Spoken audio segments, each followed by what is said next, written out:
Hello, it's the KRAPgoth. My name is Pixie and welcome to my channel of randomness where you never know what you're going to get.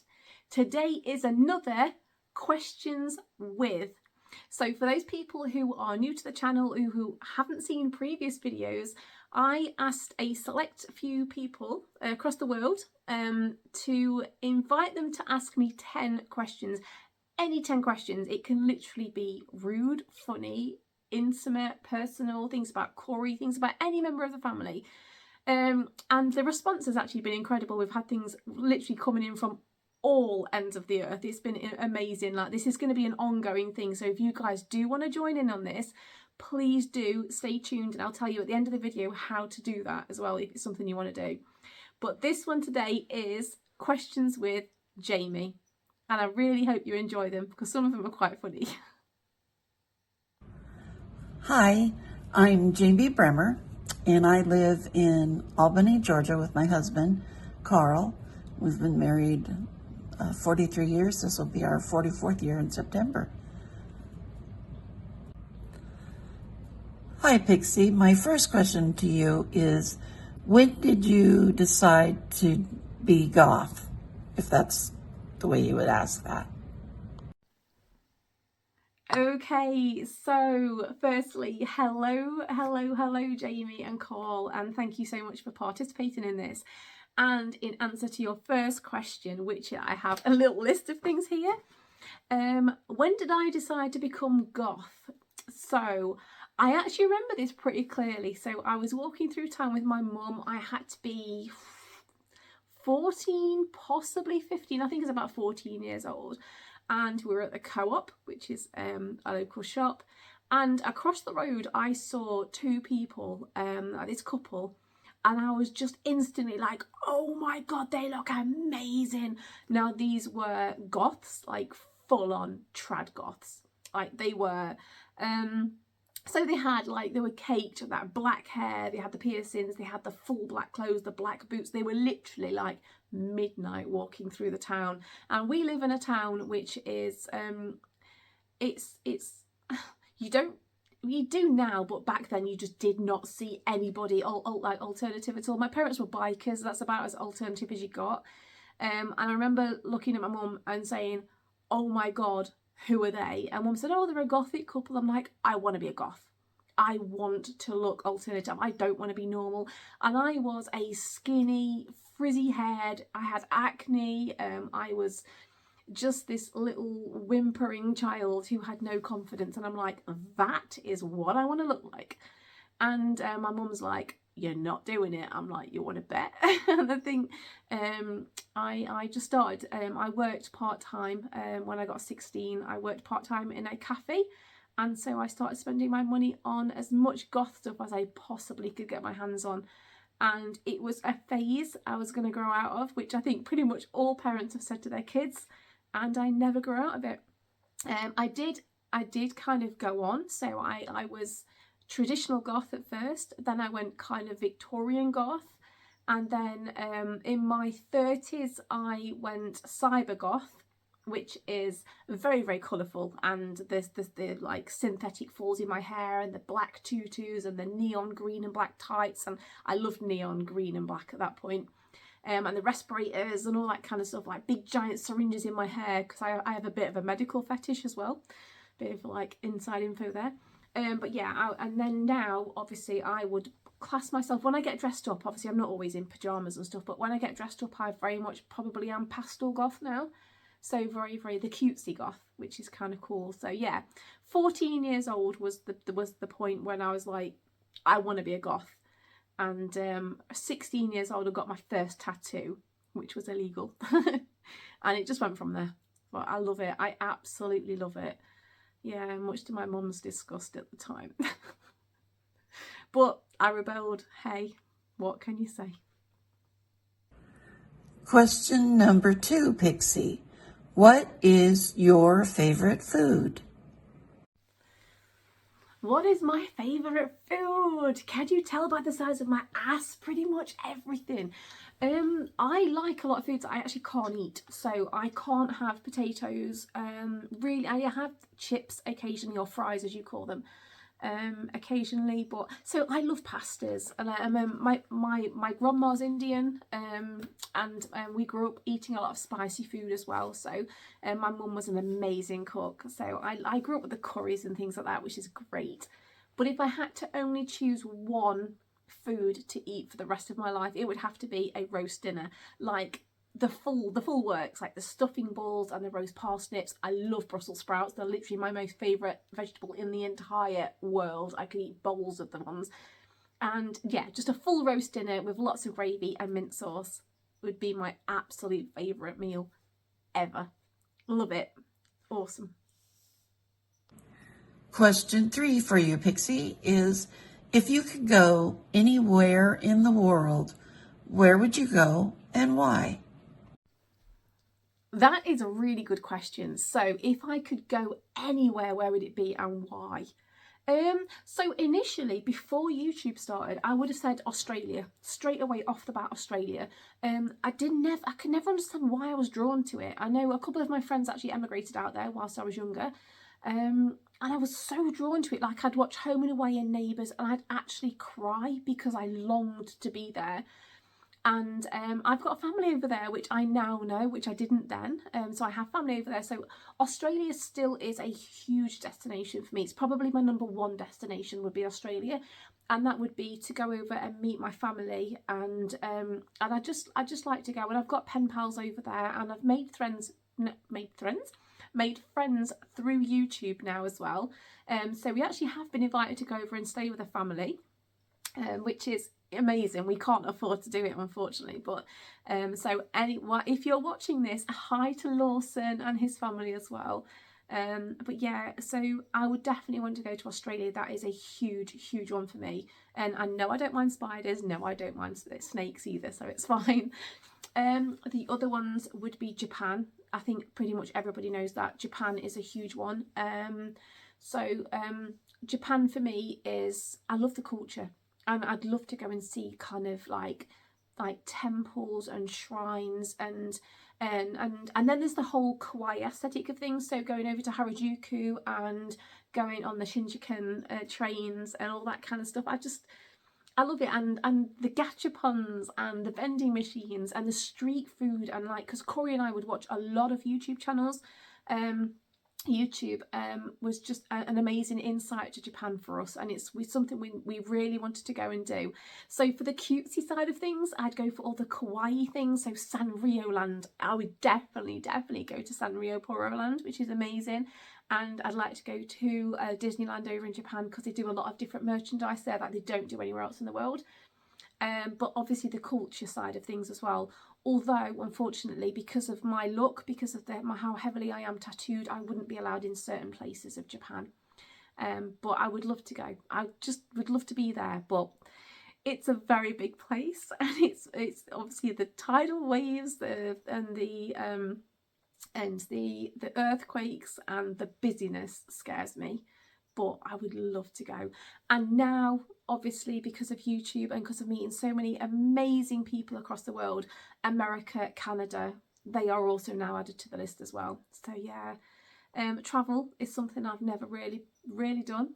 So yeah, that would be awesome. To win the lottery, get some money and go travelling would be incredible. So Australia, Japan, America, Canada would be my 4, definitely. Question 4 for you, Pixie, is actually Karl's question. He wants to know, well, we both want to know, how did you meet Spanky? How did I meet Spanky? Now that's going back a few years. So both Spanky and I were tree huggers, eco warriors, hippies, whatever you want to call us. So I first met Spanky in 1998. I was 18 years old, he was 20. And I came out of a pretty bad relationship. The police actually got me out of that relationship, and I was put into a battered women's shelter, where I met this lovely, some lovely people. And they said, at this point, I was 18 years old. I was naive. I'd had enough of life. I'd just been abused in a relationship, and I was like, I needed to get out. And they said, oh, there's like a tree protest site in Derby, which is my local city. Do you want to come along and kind of meet some people? I'm like, yeah, go on, I'm up for that. This was like pre anxiety days and things. So I basically went over, and there was just this place, and it was like, wow, there's people with dreadlocks and piercings and tattoos, and they're walking around with climbing harnesses on, and I'm like, what is this place? It's magic. And there was a hill that had loads of tents on it that was called Teletubby Hill. And then there was 2 rows of trees. One was called Prussock Row and one was called Camp Yuppie. And basically, long story short, is I ended up staying on this site, this protest site. It was a protest site to stop the council from building a road through what's called Bass Recreational Ground. And it turns out that Michael Bass gave the land to the people back in the 1800s. And so it wasn't actually council land. And so people moved into the trees to protect them, to stop them from being cut down, and moved into tents for those who couldn't actually climb trees. And I was like, I love this. This is my lifestyle. These are my people. I felt like I belonged. It was bloody incredible. So somebody built me a tree house, and Spanky happened to be the boy next door. He was in the tree house next to me. I fancied the arse of him. So I will try and see if I can slot in a photo. I don't know if I'm able to do it because I'm still learning how to edit. I do have photos of me and of Spanky. If I can't do it, I'll put it on the Facebook pages. So yeah, he had this mohawk. I think it was purple at the time, and he was just really nice. But I was actually going out with a really lovely protester called Sid, who we still know to this day, and he's lovely. He's absolutely lovely. But I also had a bit of a thing for Spanky, and so yeah, I lived on the protest site for several months, in the tree house next to him. We all lived as a community. It was absolutely incredible. Yes, we got chased by the police sometimes. Yes, the bailiffs came and all that kind of stuff. But I actually left site before they tore down all of the tree houses, so I didn't have to see that.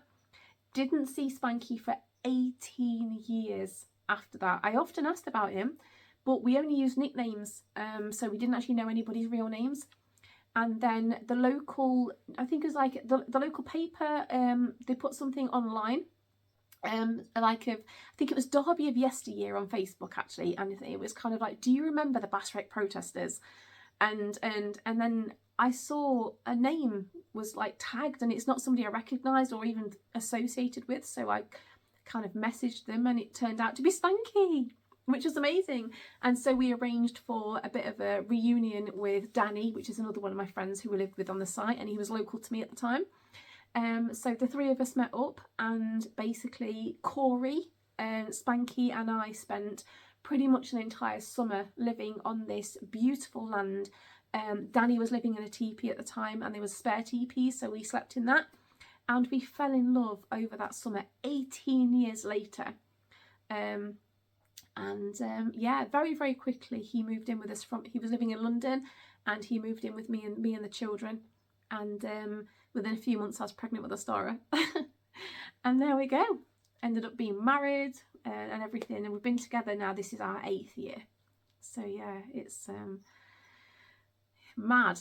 Still miss the lifestyle, still miss it a lot. I went on a lot of different protest sites after Bass Rec, whereas Spanky didn't. He's kind of settled down into jobs and stuff, so yeah, I would much rather live in a tree house than live in an actual house. I don't like society. I'd rather live in a commune, but like a hippie commune. But here we are, being all grown up in a house and married, and that's it. Yeah, so I married the boy next door, just the big gap in between, which was cool. I love it. Question 5, Pixie. What did you want to be when you grew up? So easy. This is such an easy answer. What did I want to be when I grew up? I wanted to be a fairy. Like, I did not give any shits about the fact that I couldn't be a fairy. Like, I was going to be a fairy. And there might be some of my friends from school watching this, because I actually remember this very vividly. So I was in school. I was at St. John's School, and I remember telling all of my friends that I was going to turn into a fairy. And I actually collected these hornbeam flower fairies, which oh my god, I would love to have some now. I have a couple left, but I don't. I had a huge collection. I had a flower fairy garden, and I'm just obsessed with fairies. I still am. I love wings and wands and everything. And I remember going and my head, like literally I was convinced I was going to turn into a fairy. I remember going into school with these little fairy outfits saying, I'm going to turn into a fairy, I'm going to shrink. And I was like, I don't know, maybe 7. And now we know it's because I'm schizophrenic, and like my head was, the voices were telling me I was actually going to turn into a fairy, but I believed it, and I went to school and told everybody, and yeah, that's it. I wanted to be a fairy. And when I got older, I wanted to be a tattoo artist, but I was shit at art, so that didn't happen. But I'm a fairy, and I still would. I just want to go to festivals with bare feet and big massive Tinkerbell style wings on and stuff like that. So yeah, I didn't want to be a nurse or anything. I just wanted to be a fairy, and you know, why not?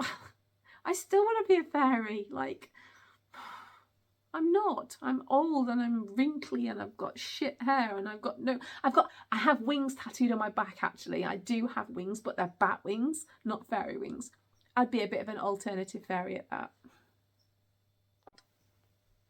Oh, actually, on a side note to that, when I was 18, I actually did go for my police exams because I decided I wanted to be a police officer. And I passed my exams, and they had these tests. They had these tests where you have to like watch videos and kind of, you know, just basically watch intently on the videos. And then at the end, they ask you questions like, what foot did they step out of the vehicle with? And I passed all of them. And I failed on my final interview because I was too young and too naive. And I was so pissed off. Like, if you're going to ask 18-year-olds to join the police force, of course they're going to be young and naive. Just come out of frigging college or something. You've got no life experience. So I was a little bit pissed off. Thought, well, F you, I'm going to go on the other side of the fence. And then I went protesting. And it was a lot of fun being chased by the coppers. Yeah, I have a lot of good memories. We had a lot of banter with them as well. One of the things I remember is one of the protest sites I was living on, we were squatted at a farmhouse, and we were going up against UK Coal. And we were squatting a farmhouse, and all these police vans were turning up, and they weren't allowed to come across the boundaries because we got what's called a Section 6. I don't think that's even legal now, but it was a squatters' rights thing. So they couldn't come onto the property because we got like Section 6s up. And I just remember like most of the police officers were really good with us. They were actually really friendly, but some of them were arseholes. And I remember them pulling up with like some big important copper, and all of us just shouting. We stood on the roof going, "Who ordered the strippers?" And they were less than impressed. But there you go. That's a whole different story. Good fun. Pixie, question number 6. How did Spanky get his nickname? How did Spanky get his nickname? And I'm going to let Spanky explain this one because actually he filmed, because I was like, how do I explain this? Because he got it before I even knew him. So yeah, over to you, Spanks. How did I get my nickname?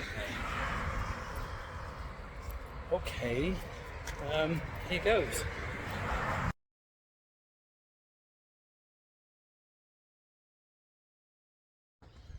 It all started many years ago. Yes, honey? The grass looks like a bunch of worms. The grass does look like a bunch of worms, doesn't it? Yeah, it looks like you're having a bunch of worm parties. Run away to school at the minute. It started many years ago when I was working 2 jobs.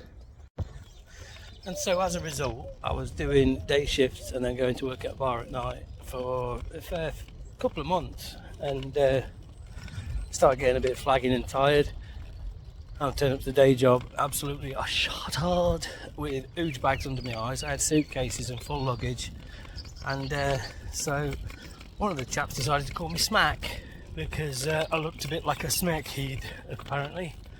Someone that does a lot of drugs, and so that became my nickname for a while.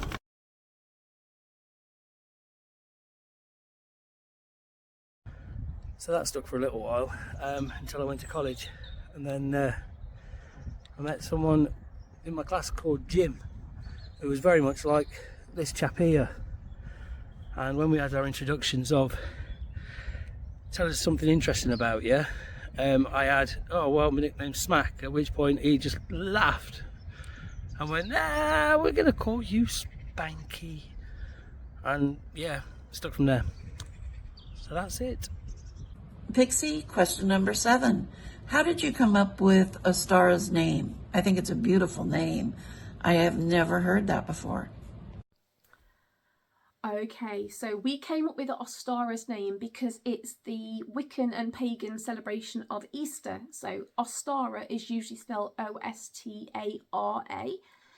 We spell it with a double R, so it's O-S-T-A-R-R-A. So, and that is purely because actually her name is Ostara Faye.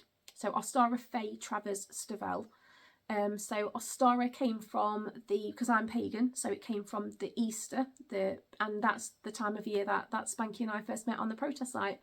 And then, so I chose the name Ostara, and then Spanky chose the name Faye, which is spelled F-A-E, and that's short for the official spelling of fairy. So she is our little Easter fairy, and that's all down to the time of year that we met on the protest site. And then obviously both surnames put together. So yeah, there's our little fairy. I can't be a fairy, but she can. Pixie, question number 8. How old were you when you got your first real kiss? Oh, you're going in with the questions now. How old was I when I got my first real kiss? I probably would have been about 17. My first kiss was the most horrendous, awful experience of my life, and I literally now I get so embarrassed when John kisses me like properly. Like, I don't do any of that tongs because that is just minging. Like, if he stuck his tongue in my throat, I'd bite the fucker off. Like, I just bleh. My very first experience of having a kiss was as a young teenager, and this guy just rammed his tongue down my throat, and I literally gagged. And it made me feel like violated, and it put me off boys completely, and I was terrified to kiss anybody because I thought that's what they did, and I was like, I didn't want a bar of it.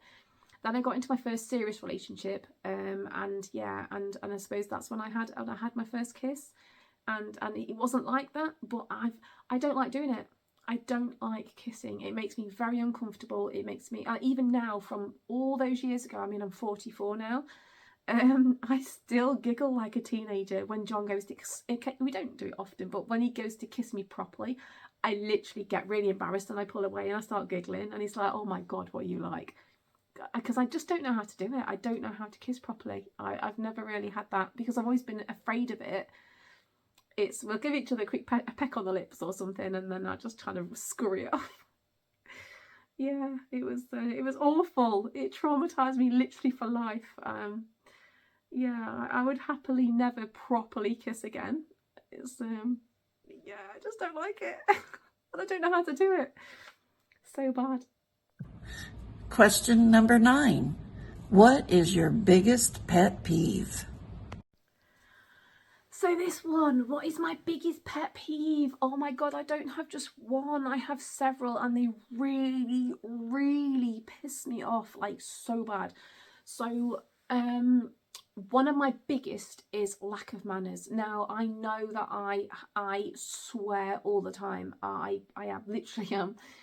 It's not something to be proud of, I know, but I swear, I do, and I openly admit I do.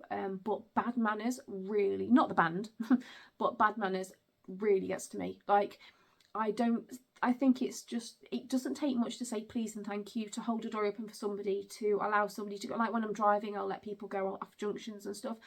My parents really did instill things into me, that manners was a huge thing. Speaking correctly, which I try to do now. I don't really pick up the local dialect, and manners were the two things that they really instilled into me. So if somebody gives you something, you thank them for it. And if you want something, you say please, and you never just help yourself to something. Like, you wait to be offered, or you ask politely for something. And even now, and I raise my children the same. So although we do banter, we do swear. Oh, Sora doesn't swear, she tells me off for it, but like KORI swore, and Ebony swears, like she's worse than me sometimes. But even now, like the kids will always say thank you. They will always say please. They are very, very humble with everything that they get. They look after their things. They are polite to other people, unless you do their heads in. Like Ebony will literally pull people up. And yeah, and Ebony will come home because she doesn't live here, so she lives with her dad. She moved out during COVID to protect KORI, and now she lives at university, so she's kind of between her dad's and university. And she'll come home and she'll ask permission to have a drink. She'll ask to use the toilet. She'll ask to have something to eat. I'm like, this is your home. You can still come home and do whatever you want, but she won't. you know, and I think that's just the way that I was raised, so I raised my children the same. I despise people who don't say thank you and don't show gratitude for something, because it doesn't take much just to offer pleasantries. That's my biggest one. Another one is, I'm so sorry to everybody who uses this, but smoking. I absolutely despise smoking. And it's not because, I mean, I used to smoke myself. I stopped when I lost my mum. I wasn't a regular smoker, I was a social smoker, but it's not the act of smoking itself, because it's personal preference, it's personal choice, and it's smoking around children. I should have said that actually it's smoking around kids that really, really pisses me off, because I think, although again I am not really, I'm not the perfect parent, but I think it's not the child's choice to breathe in secondhand smoke or whatever. And same goes for these vapes as well. Like it's disgusting walking behind someone who's vaping and you get a face full of cherry Bakewell. Like, it might smell nice, but it's still just not nice for the children. And I don't like, I'm gonna get on my soapbox now, I hate it when you see parents with the pushchairs and they're there with the cigarettes and the smoke's going in the children's faces, and it's just like, don't do it. And don't smoke in cars. It's actually illegal now to smoke in cars with children, over here anyway. It just winds me up. I hate it. Like, if anybody smoked around my children, I would seriously I would have major issues with it. I just hate it. And I've got lots of little pet peeves, lots of silly ones, but the two main ones are bad manners and smoking around children, and child abuse, spousal abuse, just abuse in general. If you can't be nice, then if you can't say anything nice, don't say anything at all. If you can't treat people with respect, piss off and leave them alone. Like, oh, I get so mad at it. Yeah, just human decency. I think it doesn't cost much to be nice to somebody. There's lots more, but I'm not going to go into it because I'll be here for an hour ranting and going, oh my God. But yeah, there we go. I bet you we should never ask now. And lastly, question number 10, Pixie. Who said I love you first, you or John? Okay, question 10 is, who said I love you first, me or John? I don't know. Don't know. Literally have no clue. I don't know. And he's in bed. It's like 1:10 in the morning. He's gone to bed. I can't ask him. I think I did actually ask him when you asked these questions. I actually asked him, and I can't remember what he said. I don't know. Literally have no clue whatsoever. I asked him to marry me. I remember that. It was on Valentine's Day, and I went off and I got him a card, and I wrote this beautiful thing in a card, and then in the card I asked him to marry me. And then because it's us and we can't do the whole, because I got pissed off for waiting, right? Seriously, he was like, oh, I was going to ask you. I was like, well, we've been together for ages and you didn't bloody ask me. So I was like, asked him. We kind of had a bonfire outside. KORI was there, and I gave him his card. And I'd gone off to Thornton's, and they do these slabs of chocolates, and you can have like little lovely words written on these slabs, and most people were going in saying, I love you. And so I went in and said, can you write the word twat on it? Can you pipe the word twat on this? So I got him this chocolate slab, a beautiful card that said, you know, will you marry me? And then handed him the chocolate that just said twat. And that was my proposal, and he said yes. And there we go. But yeah, I couldn't tell you who said I love you first. I genuinely don't know. I just don't. It could have been him. I just not sure. I'll put what he says. I will put it in the comments of the video, because I don't know the answer to that one. Yeah. Also, I suck at dates as well. Like, I forget our anniversary all the time. Oops. Okay, so thank you so much to Jamie and Karl for those questions. Some of them are really cool, really funny. So I'm really enjoying this. I've got about another 40 questions which have now come in. If you guys want to participate in this, literally any question, it doesn't matter what it is, I will find a way to answer it. If it is super personal, I will still find a way to answer it. Please don't expect anything like, if you ask something which is probably not suitable, I will still answer it, but I'll probably do it in a cocky way. But yeah, I'm literally open to anything, and it could be for any member of our family as well. It could be about KORI, it can be about England, it can be about the house, it could be about the YouTube channels, us personally, whatever. anything at all. I am happy to answer any questions. So if you want to get involved in this, the only way to realistically do this is by heading over to Facebook. And I have a Facebook page, which is an open page called literally thecrapgoth. Contact me on there. So the best thing to do is send me a personal message saying you'd like to take part, and I will then tell you how to go about doing it. It's so easy. It's so super easy. You film your own things at home, you send it me through Messenger or whatever, and then we take it from there.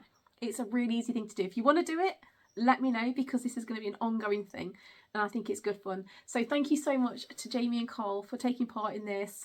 You are the second people to do it, which is really cool, and I have lots more people on my phone now to get through. If you want to know anything, just ask. It's just something which is meant to be a bit of light-hearted fun. So yeah, anyway, thank you so much for watching. If you like what you've seen, because my channel is literally random as hell, please do make sure you like and subscribe. Tick that little bell icon in whichever corner of the screen it's in to make sure that you get notified when a video goes live.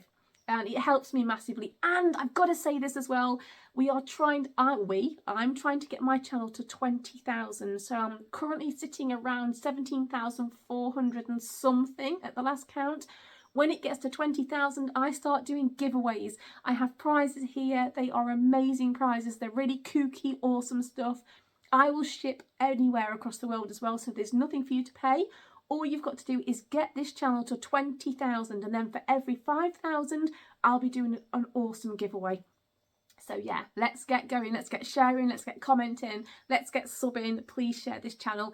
This channel was also my son's final wish as well, my little boy who passed away. It was his final wish to get me to 100k, which is a huge ask, but we're doing it in little baby steps. So yeah, if you can help with that, that would be amazing. So for now, I'm going to go. So thank you so much for participating. Thank you for watching, and I shall see you all soon. Take care. Bye-bye.